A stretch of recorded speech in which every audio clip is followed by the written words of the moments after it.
Good evening, good morning, good afternoon, all across the globe. Thank you for being with me. I'm Reginald Campbell with the House of Reconciliation. I have some interesting stuff I want to share with you this evening, and hopefully that you and I both can grow from it. We had started a series, and we was talking about finding you, and I wrote some things out. And, we talked about the Bible supports personal growth primarily through spiritual transformation, and that is going to be critical for what we're going to do. So as I was reading and trying to get back in sync, sometimes getting in sync means that you get expanded. So we began to talk about, find you. And so find you has led us to this that I want to share with you this evening is, where is the God part of you? And how much of the God part is leading your life forward? Now, the term forward is critical. And so when I was looking, I thought about that, finding you, and another perspective that I want to use that may be a good title for the writers is whole, not perfect. And so what we're going to do is sometime we're in identity crisis, whether we're a believer or whether we're a church person or what we are or what we're not. And so sometimes we get confused. And so the scriptures that I'm going to share with you, I share with you, but I'm bringing them to you this evening in a different context. And so this is why I chose the topic restored identity. And in that restored identity, the things that so many people are dealing with right now with stress and pressure, economic, social, mental, all the challenges that are facing the average person, sometimes you don't know who you are. And the way others will talk about you and present themselves, sometimes you don't know what you are. And so it gets confusing. So this is why I'm using the term restored identity, wholeness. And so quite naturally, that took me on a whole nother study, going through this and going through that. But I'm going to give you this that we talked about last week, comes out of Psalms 139, stanza 13 and 14. And I want you to listen closely and take notes. For you created my inmost being. You knitted me together in my mother's womb. I want to say to you, if you're okay with God, then why is not everybody else okay with you? And why are you not okay with yourself? I want you to think about this. Psalm 139, stanza 13 and 14 in an NIV. For you created my most inner being, which is the inside of me. The challenge that we're facing is many people, we're trying to prove to people that we qualify on the outside, when our most valuable being is what we have on the inside. So people make people feel insecure in their humanity. And so now they struggle with their identity. And when you struggle with your identity, then things can begin to play in your mind. They can play in your sight. They can play in your hearing. They can play in your environment. They can destroy who you were. And the scripture says in Psalms 139, stanza 13 and 14, it says, for you created me. And if God has created you and allowed you to be here on earth, then I question why you think less of yourself and then try to fix the outside with never discovering the inside of you. Because at the end of the day, someone's going to have to deal with the inner you, because the outer you will evolve and will change. And some of it is manufactured and most of it is not authentic.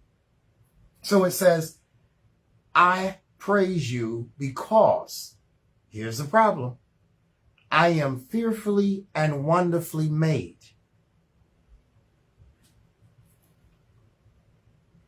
I just want to ask you a question, why you don't feel so good about yourself. And why does other people who do not give you the breath of life has more influence on you than the one that gave you the breath of life? Why are you more worried about being accepted by mankind and not being in the place that God has called you to? I take you to Ephesians 2 and 10, and I know a lot of these questions you're going to have to go back, and it's going to wake you up in the middle of the night because you have everything exteriorly, but you don't have internal peace.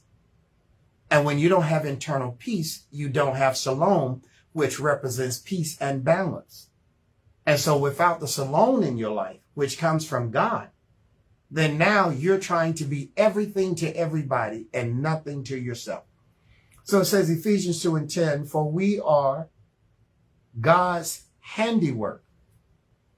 Now, if you look in the Bible, and I really don't want to go that deep into it, when it says, and God spoke, and the words of God oscillated from his core, and out of his core, he spoke things into existence. Here in Ephesians, it says that we are God's handiwork, created in Christ first, which means when you came here with the eternal breath of life that goes back to Genesis 2:6-7, when he said he called mist up out of the ground and he formed man. And when he breathed into his nostrils, he became more than a clay dummy. He became the eternal being of the clay maker.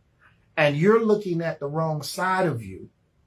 And you feel like it is your job to do everything outside of God's will in your life because you're driving with your out of sight and not with your insight, which comes from God.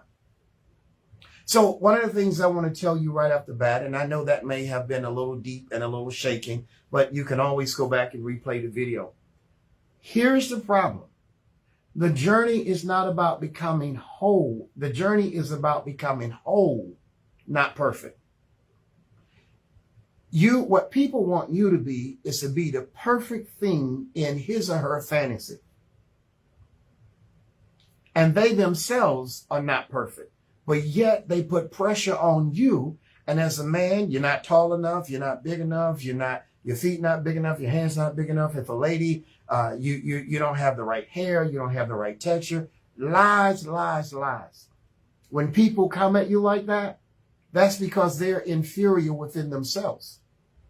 And until you can become balanced and comfortable with what you are and who you are and how you look, how I look does not express who I am. It's the body I'm in and I can't change it. Now I can do some things, modification, shave the beard, dye the beard. I'm too old to be dyeing my beard. I will have forgotten, and one day I'll be halfway shaded gray. You have to learn to get comfortable with yourself in God. And until you understand and put God, when I said restored identity, until you put God back in his place, you will always be confused and mixed up with people because they don't know themselves. And if you are a product from heaven, how do you become a mess on earth? And here's the thing that everyone else tells us. We think something is missing. And I would like for you to show me biblically where God ever produced an incomplete product. Do the research. I'll be here. You can, whatever it is they do, you can hit me up. When has God ever sent an incomplete product? He sent product that has to be developed. He sent product that was a seed that had to be sown. But that means you got to do something else outside of fix up the outside and live in a broken inside of yourself, because you give yourself too much to people. You give yourself too much to family. You give yourself too much to your kids and to your grandkids, and you give yourself too much to your parents, and there's none of you. You haven't found you. And now you've done everything for everybody else. So what you going to tell God? That you was everybody's doormat? You're important. The problem is you don't feel important. And so you think giving yourself away, male or female, and men do that to women. They manipulate them. And then men are like, you're not this and you don't look like her. Well, she's not born in my skin and I'm not born in her skin. So why am I giving her something or trying to be something that I wasn't given? Why don't I be happy in my own skin? Restored identity. If God allowed you to be here and you're still here, he thinks a lot of you. The problem is maybe it's the company you're keeping that don't think anything of you or don't know how to value you. I know it's a little tight, all right. We just been together maybe 9 minutes. Here's the thing. Becoming whole means aligning our hearts with God's truth. You can go to Proverbs 3, 5, and 6. Trust in the Lord with. That's the problem, God. That's the problem. That's the problem. I do not want to trust you with my life. I do not want to trust you with what I want. I want you to take care of mama, daddy, grandkids, kids. I want you to bless me, but I don't want you to have anything to do with my personal decisions. So, Lord, you gave me 100% life, but I only want to give a percentage and a half back to you. I don't want to come to you to get approval. I just want you to prove what I choose. And so if you look at Proverbs 3, 5, and 6, it says, trust in the Lord with all thy heart, lean not. And when we researched that word on Sunday, it meant personal masculinity, whether male or female. And so a lot of times you're doing something out of your Adam, you're doing something out of your Eve that does not align with your spirit. You now want to be equal with God. They gave up eternity for temporary satisfaction. You're giving up the beauty that God has put inside of you, whether male or female, and you're trying to be everybody else's fantasy and what everybody else wants you to be. And so that's why you're miserable. Look at all the shoes in your closet. Don't make me go down your driveway. Look at all the times that you change your clothes. Look, you can't figure out what piece, what that, male or female. Because you're trying to get accepted rather than understand you already belong. That's a huge difference. You're trying to get accepted from people who are looking for the same thing you're looking for. So either you're lying to each other or you're playing games. You need to love the skin you're in, and you need to discover who you are. There's a part of you when it talks about personal masculinity and when it talks about supplication is that you haven't humbled yourself. You think you're a prima donna. Just look in the mirror. Go look at your third grade picture. Look at your 8th grade picture. Look at your 9th grade picture. Look at your 11th grade picture. And then look at your graduation picture. And then look at a picture when you were 25. And don't look at me like that because you take pictures. And then look at your picture when you were 30, 35, 45, and tell me if you look the same. And you've spent no time developing who you are or discovering your talents and your gift. I think I said it Sunday. I don't like to jack up something. Your skill is one thing. Your talent is another. Skill is what you do. Talent is what you work. You hadn't worked anything that God has put in you because you've made excuses from day one because you didn't accept yourself. And when you don't accept yourself, then why would other people accept you? Now, I'm talking to those people who are constantly negative. You're always negative about yourself. Over picky means a lot of times insecure because you don't know and you don't know how to work out of your own comfort zone. And I'm here to tell you, you are missing out on a wonderful life from the perspective of other people who are not comfortable in their skin. And then there you go, not being comfortable in your skin. That's not going to work out well. Because becoming whole means aligning my heart. God, what am I? Why did you put me here? Why am I only 5'10"? That's my human side. But I can have a heart bigger than my height.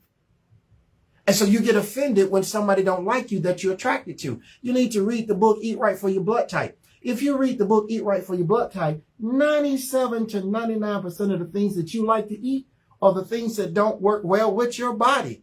I learned that the hard way in the early 2000s. Things that I like, shrimp, not good for B+, B positive. What? Chicken is B positive. What? Everything that I like wasn't good for my body. And my body is supposed to be the temple. Wholeness comes through healing. So for the writers, renewal, Romans 1 and 2. I beseech you therefore, brethren, by the mercies of God, get your body together and present it unto the Lord as a living sacrifice. You are destroying your temple. The temple that God gave you, you're measuring the outside and not the quality of the temple that he's given you. Wholeness comes through healing.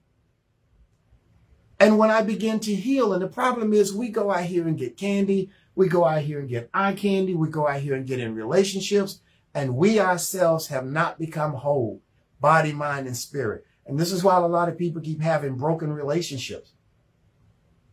And it's one thing to talk to a mental health specialist, and that is wonderful, and we all need one, and I am for them. But it's another thing to align yourself with God and let God show you some things through his communion with you and show you some things through the scripture. And so then with your mental health, your mental therapist, and also with your biblical spiritual prescription, you can get your life together. The problem is you want to go out here and match somebody physically and maybe economically, but you don't match them spiritually and they don't match you. And so you're trying to walk with someone who does not know how to pray for you and know how to prostrate out before God for you, male or female, and you wonder why you're having problems. I almost said something, but I realized I was live, so I did pull myself back. Now that's one. Give me one. I pulled myself back. I was about to tell you something. I was about to take you there, but some grabbed me. Say, hold on, hold your mule. Wholeness comes through healing, renewal. See, you haven't shedded your old skin. You haven't shedded that divorce. You haven't shedded that separation. You haven't shedded getting fired. You haven't shedded getting rejected. You haven't shedded not your daughter didn't like you, your son. You haven't shedded that. So you're still in your old snake skin. You're still in that old moment in your past. You have not renewed your mind. You have not looked at yourself and said, God, I am a living being. You are judging yourself by what rejected you. You have not looked around for what will accept you. This is a part of healing because when you begin to heal, you'll become whole and no one can make you whole. That watch, that jewelry, I started giving stuff away because I thought, oh, it make me look like I'm smart. Yeah, okay, just open that mouth. It'll tell you everything. And so healing, you have to heal before you can become whole. What you're doing is feeling better and being emotional and running out of the door and thinking he or she or they or whatever you purchase and whatever bag you wear and guys, whatever sneaks you have, now I am somebody. No, you're not. You're just a broken person dressed up in clothes that 9 times out of 10 you really can't afford. That's what you are. Because you're hiding. And so the Lord is knocking on your door. Not me, because I'm not him. Because I leave you. I'd be like, don't bye. I got my own problem. I don't need to be trying to fix nobody else's. But I have to share with you. Healing. Before you get in your next relationship. Before you start pursuing your next job. Before you start trying to do something to have a status quo type of life, you need to heal. Because anything that is poured into you and anybody that comes to you, you don't fit them and they don't fit you because you're not complete yourself. So you're going to have some hot moments. Then you're going to be like 2 old buzzards looking for something to eat.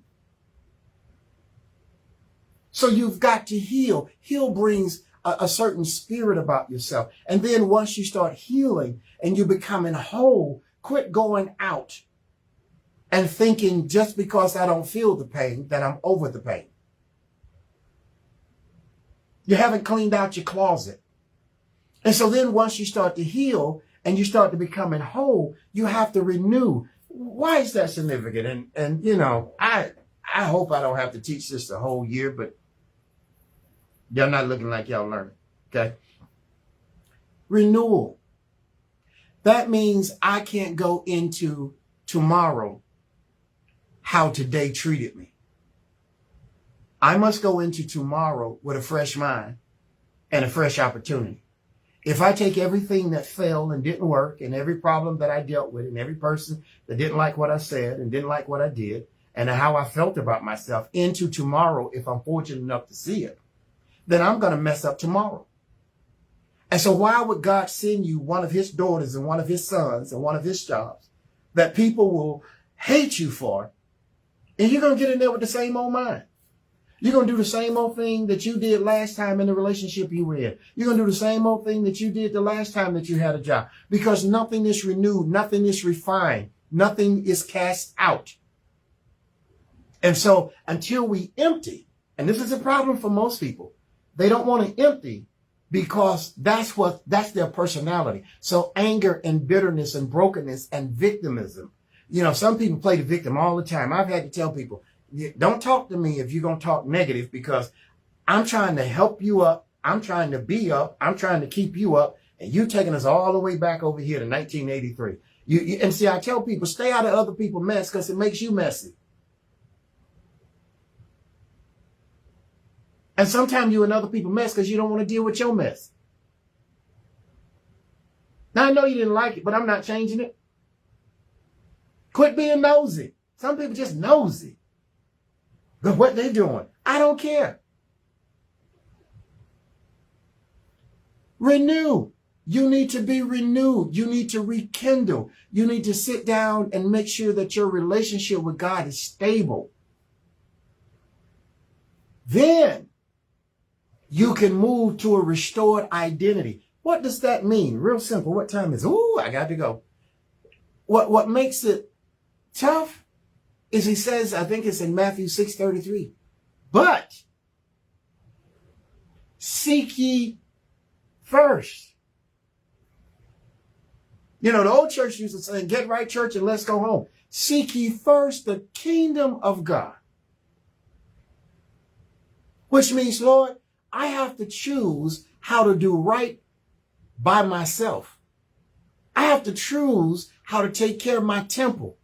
I have to choose how to regulate my attitude through your word and through my devotion with you and through the revelation that you put in my spirit. Lord, the first person that I need to do is get rid of my self-righteousness so I can look at you right and know that you're my creator and I'm the creature. I need to know my place before I go out here and start asking what you're going to add to me. I need to know my place. I need to know that you're the clay maker and I'm the clay. And when I can respect you and I can get together with you before I begin my day, then my day will go a lot better than when I got together with me and me, myself, and I. So I'm going to encourage you. Think about restoring your true identity.